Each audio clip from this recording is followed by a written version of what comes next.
বিকালবেলা কোন জায়গার বাড়ি? বৃন্দাপাড়া। তারা কয়জন আইছিল, মানে বাড়ি থেকে, তোমরা বাড়ি থেকে কয়জন আইছিল? একজনই বাড়ি থেকে বার হয়েছে তো একজন। আচ্ছা, তারপরে কোন জায়গা যাইবো কইছে নি? তারপরে আমি তো বাড়ি থাকে, হের তো বার হয়েছে, আমি খবর পাইছে কোন সময়? খবর পাইছে আজকে সকালে।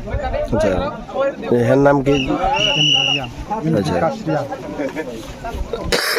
এই জায়গাটা কোন জায়গা?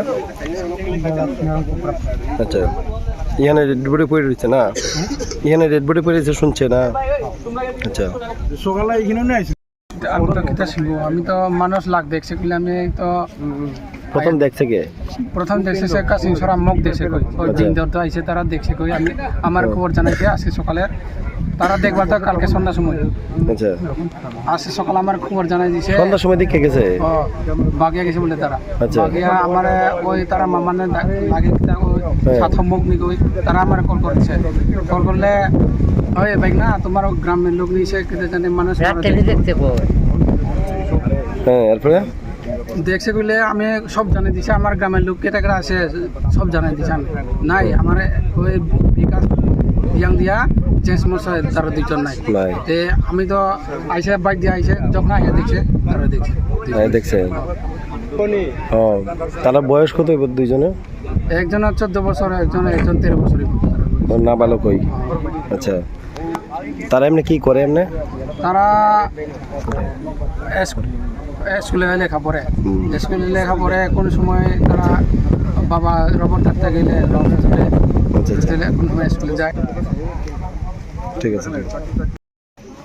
সকালবেলা আমাদের কাছে আমবাসা থানার কাছে খবর এসেছিল যে এখানে পুনাই ঘন্টা ছড়া এখানে দুটো ডেড বডি,